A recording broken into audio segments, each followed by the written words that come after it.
सुदुघाहि पयस्वतीः सुदुगाहि पयस्वतीः सुदुघाहि पयस्वतीः सुदुगाहि पयस्वतीः सुदुघाहि पयस्वतीः सुदुगाहि पयस्वतीः ऋषिभिः संभृतो रसः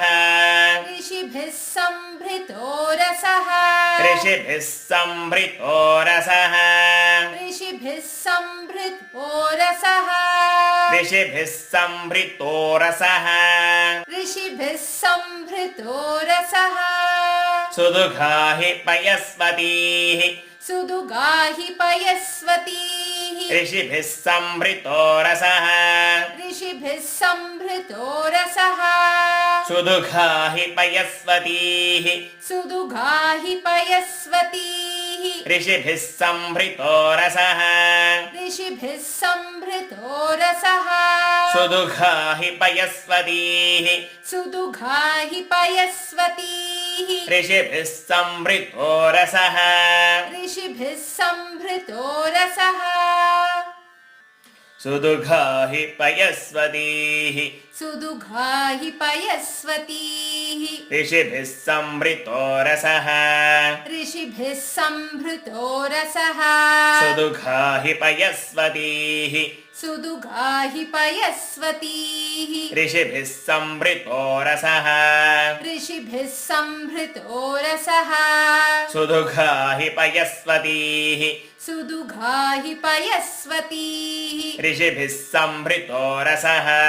ऋषिभिः संभृतो रसः सुदुघाहि पयस्वतीः सुदुगाहि पयस्वतीः ऋषिभिः संभृतो रसः ऋषिभिः संभृतो रसः सुदुघाहि पयस्वतीः सुदुगाहि पयस्वतीः ऋषिभिः संभृतो रसः ऋषिभिः संभृतो रसः सुदुघाहि पयस्वतीः सुदुगाहि पयस्वतीः ऋषिभिः संभृतो रसः ऋषिभिः संभृतो रसः सुदुघाहि पयस्वतीः सुदुगाहि पयस्वतीः ऋषिभिः संभृतो रसः ऋषिभिः संभृतो रसः सुदुघाहि पयस्वतीः सुदुगाहि पयस्वतीः ऋषिभिः संभृतो रसः ऋषिभिः संभृतो रसः सुदुघाहि पयस्वतीः सुदुगाहि पयस्वतीः ऋषिभिः संभृतो रसः ऋषिभिः संभृतो रसः सुदुघाहि पयस्वतीः ऋषिभिः संभृतो रसः सुदुघाहि पयस्वतीः ऋषिभिः संभृतो रसः सुदुघाहि पयस्वतीः ऋषिभिः संभृतो रसः ब्राह्मणेश ब्राह्मणेश ब्राह्मणेश ब्राह्मणेश ब्राह्मणेश ब्राह्मणेश स्वमृतकुं श्वमृतकुं स्वमृतकुं श्वमृतकुं स्वमृतकुं हितं श्वमृतकुं हितं स्वमृतकुं हितं श्वमृतकुं हितं स्वमृतकुं हितं श्वमृतकुं हितं ब्राह्मणेष्वमृतकुं हितं ब्राह्मणेष्वमृतकुं हितं ब्राह्मणेष्वमृतकुं हितं ब्राह्मणेष्वमृतकुं हितं ब्राह्मणेष्वमृतकुं हितं ब्राह्मणेष्वमृतकुं हितं पावमानीर् पावमानीर् पावमानीर् पावमानीर् पावमानीर् पावमानीर् दिशन्तु नः दिशन्तु नः दिशन्तु नः दिशन्तु नः दिशन्तु नः दिशन्तु नः पावमानीर्दिशन्तु नः पावमानीर्दिशन्तु नः पावमानीर्दिशन्तु नः पावमानीर्दिशन्तु नः पावमानीर्दिशन्तु नः पावमानीर्दिशन्तु दिशन्तु नः पावमानेर्दिशन्तु नः पावमानेर्दिशन्तु नः ब्राह्मणेष्वमृतगुंहितम् ब्राह्मणेष्वमृतगुंहितम् पावमानेर्दिशन्तु नः पावमानेर्दिशन्तु नः ब्राह्मणेष्वमृतगुंहितम् ब्राह्मणेष्वमृतगुंहितम् पावमानेर्दिशन्तु नः पावमानेर्दिशन्तु नः ब्राह्मणेष्वमृतगुंहितम् ब्राह्मणेष्वमृतगुंहितम् पावमानेर्दिशन्तु नः पावमानेर्दिशन्तु नः ब्राह्मणेष्वमृतगुंहितम् ब्राह्मणेष्वमृतगुंहितम् पावमानेर्दिशन्तु नः पावमानेर्दिशन्तु नः ब्राह्मणेष्वमृतगुंहितम् ब्राह्मणेष्वमृतगुंहितम् पावमानेर्दिशन्तु नः पावमानेर्दिशन्तु नः ब्राह्मणेष्वमृतगुंहितम् ब्राह्मणेष्वमृतगुंहितम् पावमानेर्दिशन्तु नः पावमानेर्दिशन्तु नः ब्राह्मणेष्वमृतगुंहितम् ब्राह्मणेष्वमृतगुंहितम् पावमानेर्दिशन्तु नः पावमानेर्दिशन्तु नः ब्राह्मणेष्वमृतगुंहितम् ब्राह्मणेष्वमृतगुंहितम् पावमानेर्दिशन्तु नः पावमानेर्दिशन्तु नः ब्राह्मणेष्वमृतगुंहितम् ब्राह्मणेष्वमृतगुंहितम् पावमानेर्दिशन्तु नः पावमानेर्दिशन्तु नः ब्राह्मणेष्वमृतगुंहितम् ब्राह्मणेष्वमृतगुंहितम् पावमानेर्दिशन्तु नः पावमानेर्दिशन्तु नः ब्राह्मणेष्वमृतगुंहितम् ब्राह्मणेष्वमृतगुंहितम् पावमानेर्दिशन्तु नः पावमानेर्दिशन्तु नः ब्राह्मणेष्वमृतगुंहितम् ब्राह्मणेष्वमृतगुंहितम् पावमानेर्दिशन्तु नः पावमानेर्दिशन्तु नः ब्राह्मणेष्वमृतगुंहितम् पावमानेर्दिशन्तु नः ब्राह्मणेष्वमृतगुंहितम् पावमानेर्दिशन्तु नः ब्राह्मणेष्वमृतगुंहितम् पावमानेर्दिशन्तु नः सुदुघाहि पयस्वदेः ऋषिभिः संहृतो रसः ब्राह्मणेष्वमृतगुंहितम् पावमानेर्दिशन्तु नः सुदुघाहि पयस्वतीः ऋषिभिः संहृतो रसः ब्राह्मणेष्वमृतगुंहितम् पावमानेर्दिशन्तु नः सुदुघाहि पयस्वदेः ऋषिभिः संहृतो रसः ब्राह्मणेष्वमृतगुंहितम् पावमानेर्दिशन्तु नः इमं लोकमथो इमं लोकमथो इमं लोकमथो इमं लोकमथो इमं लोकमथो अमुम् इमं लोकमथो अमुम् इमं लोकमथो अमुम् इमं लोकमथो अमुम् इमं लोकमथो अमुम् इमं लोकमतो अमुम् कामान्त कामान्त कामान्त कामान्त कामान्त कामान्त समर्थयन्तु नः समर्थयन्तु नः समर्थयन्तु नः समर्थयन्तु नः समर्थयन्तु नः समर्थयन्तु नः कामान्त समर्थयन्तु नः कामान्त समर्थयन्तु नः कामान्त समर्थयन्तु नः कामान्त समर्थयन्तु नः कामान् समर्थयन्तु नः कामान् समर्थयन्तु नः इमं लोकमथो अमुम् इमं लोकमथो अमुम् कामान् समर्थयन्तु नः कामान् समर्थयन्तु नः इमं लोकमथो अमुम् इमं लोकमथो अमुम् कामान् समर्थयन्तु नः कामान् समर्थयन्तु नः इमं लोकमथो अमुम् इमं लोकमथो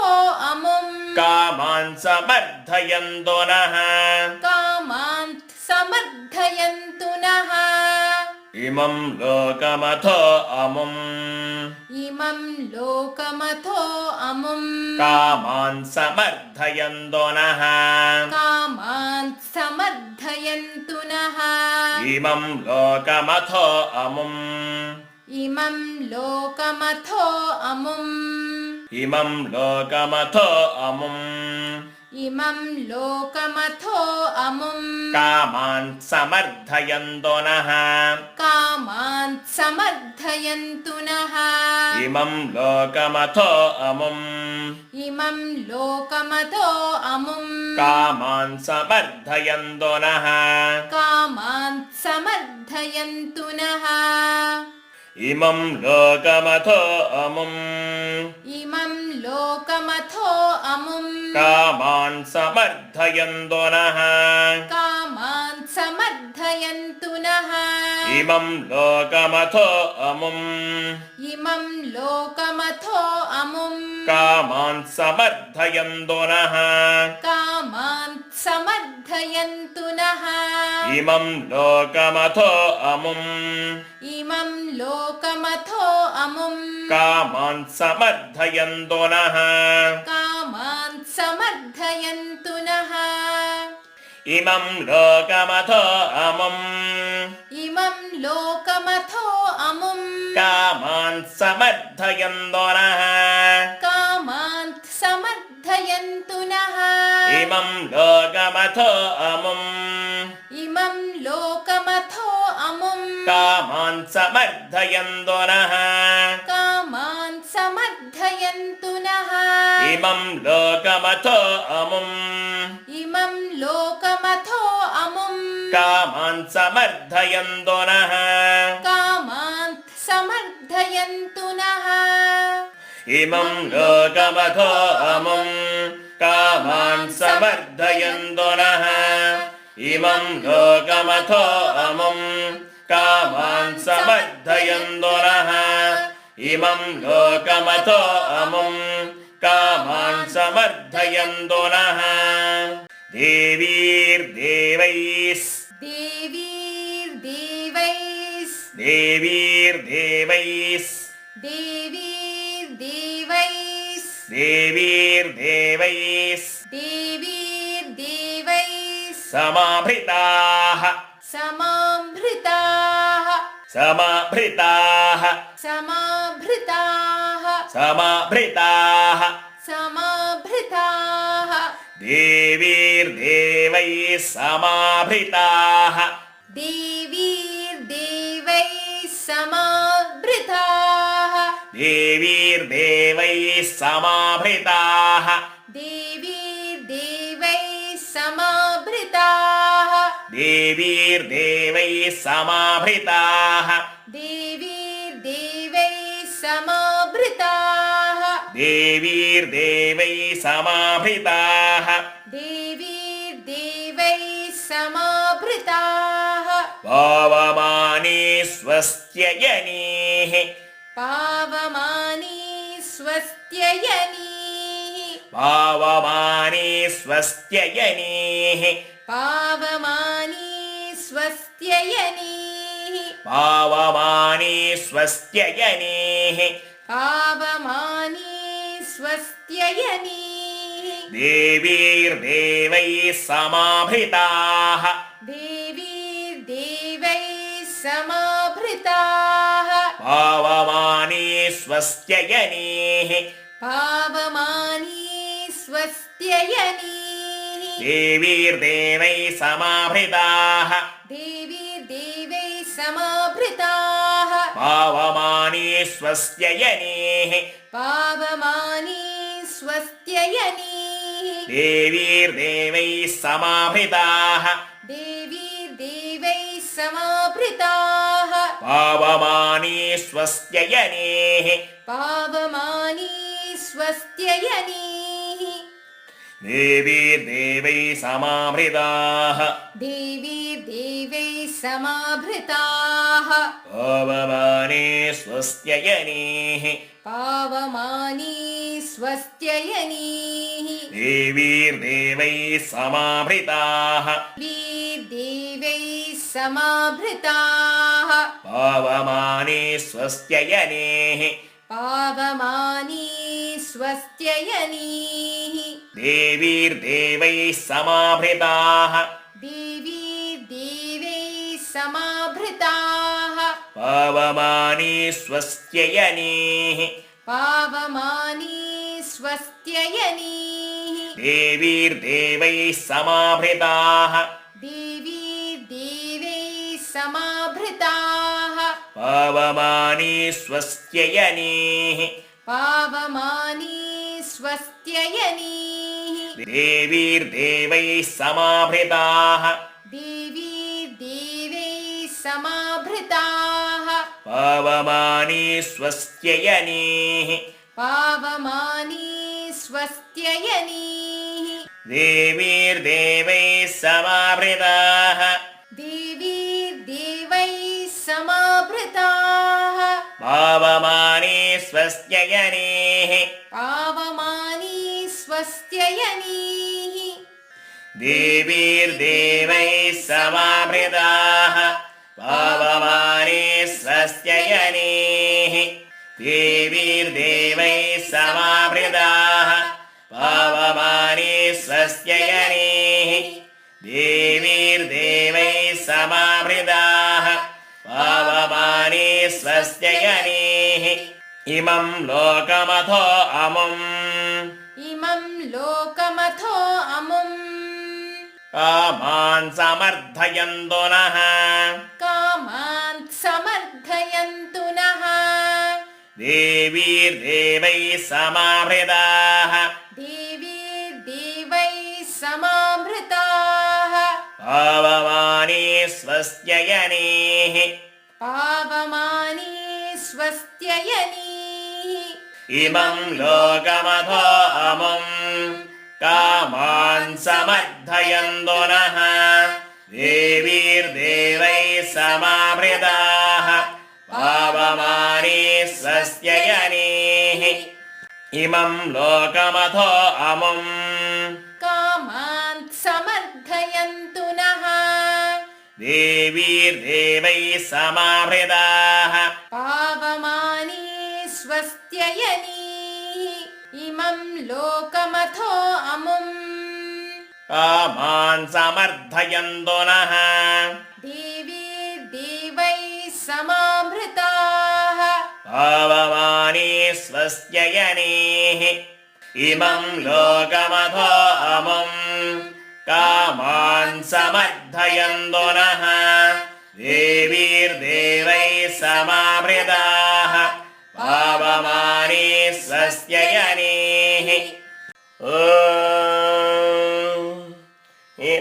हिरण्यवर्णासु जयः पावकायासु जातः कश्यपायास्मिन्द्रः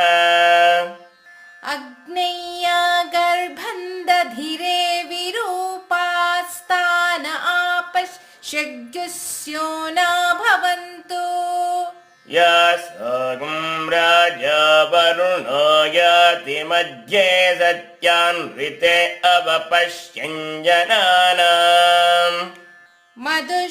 मधुश्च्युतशुचयो याः पावकास्तान आपश्यग्युस्यो न भवन्तु यासान् देवादिविकृण्वन्ति भक्षया अन्तरिक्षे बहुधा भवन्ति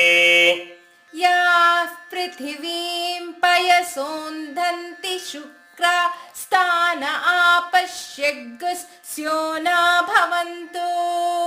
शिवेन मा चक्षुषा पश्यदापश्शिवया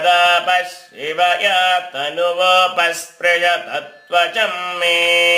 सर्वागुम् अग्निगुं रप्सुषदो हुवेवो मयि वर्चो बलमोजो निधत्ता पवमानः सुवर्जनः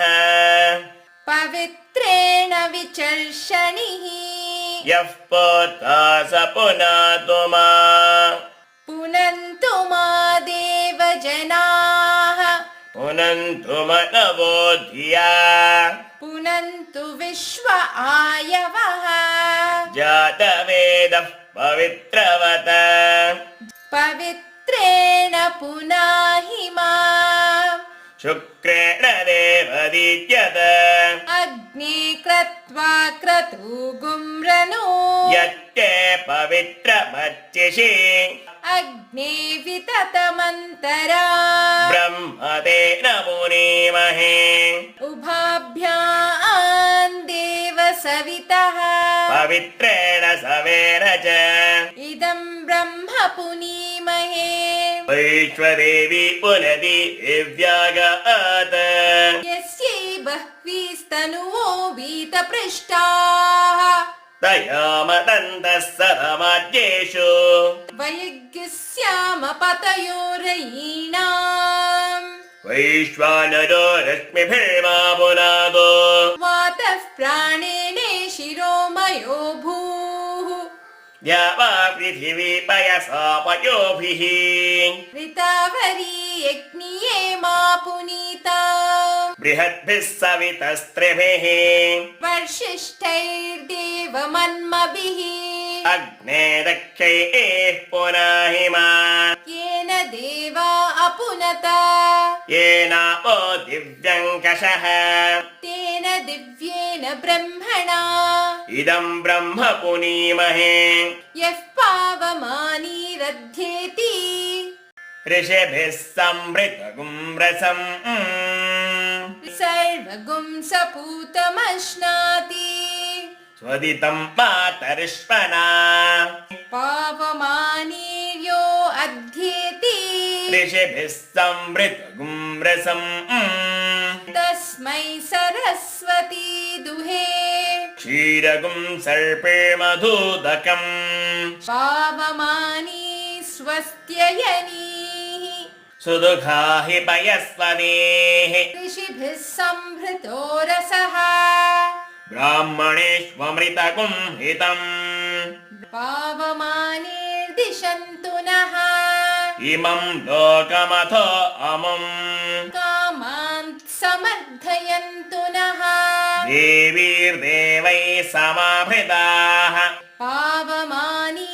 स्वस्त्ययनीः ॐ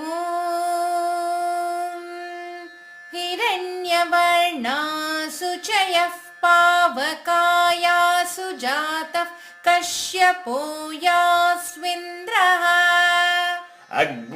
अग्नेयागर्भं दधिरे विरूपास्तान आपश्यज्ञस्य न भवन्तु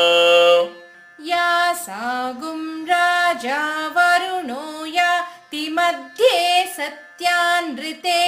अवपश्यन् जनानान्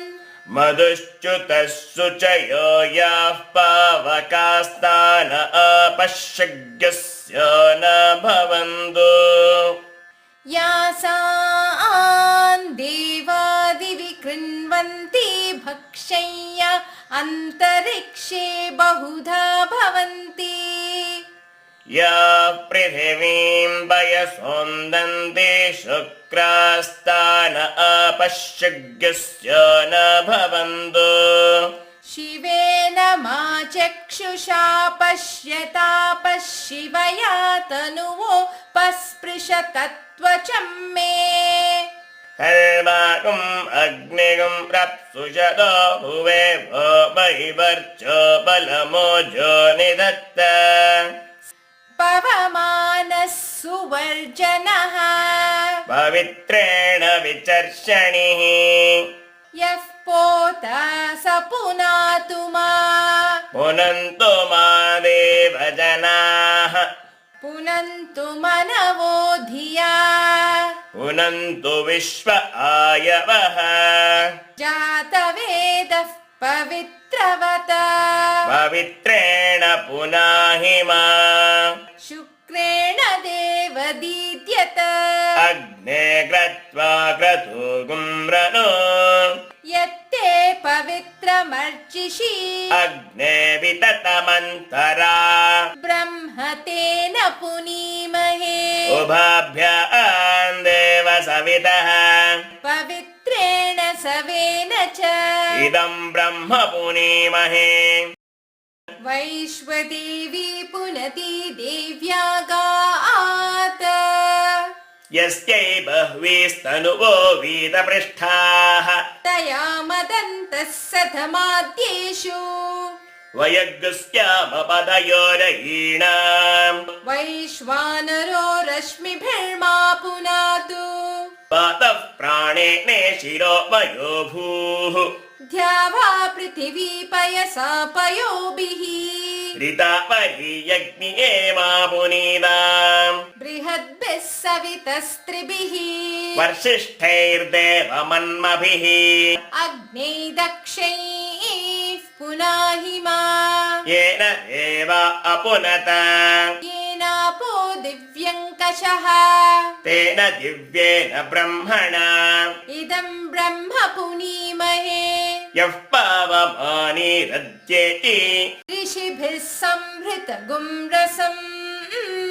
सर्वगुं सपूतमश्नाति स्वदितं मातरिश्वना पावमानीर्यो अद्येति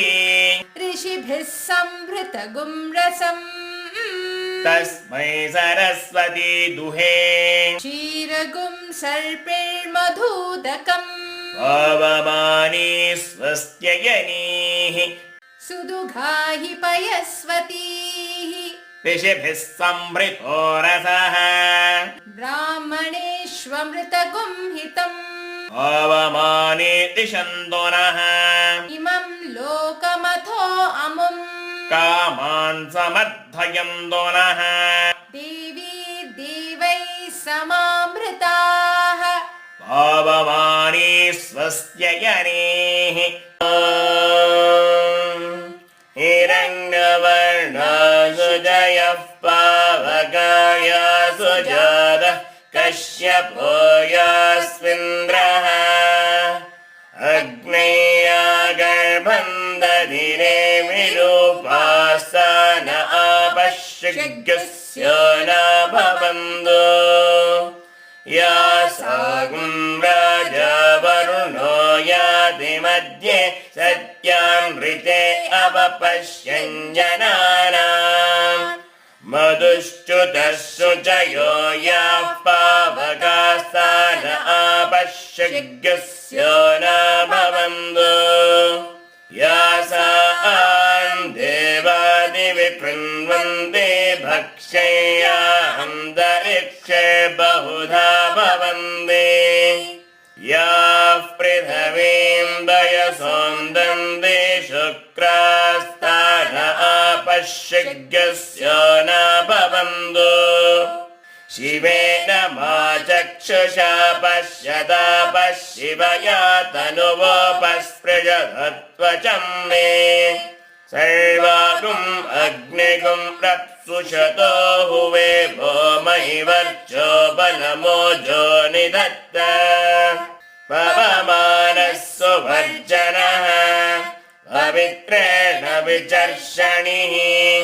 यः पोता स पुनातु मा पुनन्तु मा देवजनाः पुनन्तु मनवो धिया पुनन्तु विश्व आयवः जातवेदः पवित्रवद पवित्रेण पुनाहि मा शुक्रेण देवरीद्यत अग्ने क्रत्वा क्रतुगुं रनो यत्ते पवित्रमर्चिषि अग्ने विततमन्तरा ब्रह्मदेन पुनीमहे शुभाभ्याम् देव सवितः पवित्रेण सवेन च इदम् ब्रह्म पुनीमहे वैश्वदेवी पुनरीदैव्यागाद यस्यै बह्वीस्तनुवो वीदवृक्षाः तया मतन्दः सदमाज्येषु वयग्स्यामपतयोरयीणाम् वैश्वानरो रश्मिभिर्मा पुनादो वादः प्राणेन शिरो वयो भूः या वा पृथिवी पयसा पयोभिः ऋतापरी अग्निये मा पुनीता बृहद्भिः सवितस्त्रिभिः वर्षिष्ठैर्देवमन्मभिः अग्ने दक्षैः पुनाहिमा येन देवा अपुनदा येनापो दिव्यङ्गजः तेन दिव्येन ब्रह्मणा इदम् ब्रह्म पुनीमहे यः पावमानेरद्येति ऋषिभिः संवृतगुं रसम् सर्वगुं सपूतमश्नादि स्वदितम् मातरिष्वना पावमानीयो अद्येति ऋषिभिः संवृतगुं रसम् तस्मै सरस्वती दुहे क्षीरगुं सर्पे मधोदकम् पावमानी स्वस्त्ययनीः सुदुघाहि पयस्वदेः ऋषिभिः संवृतो रसः ब्राह्मणेष्वमृतगुं हितम् पावमानीर्दिशन्तो नः इमम् लोकमथो अमुम् कामान् समर्थयन्तो नः देवीर्देवैः समाभृताः पावमानी स्वस्त्ययनीः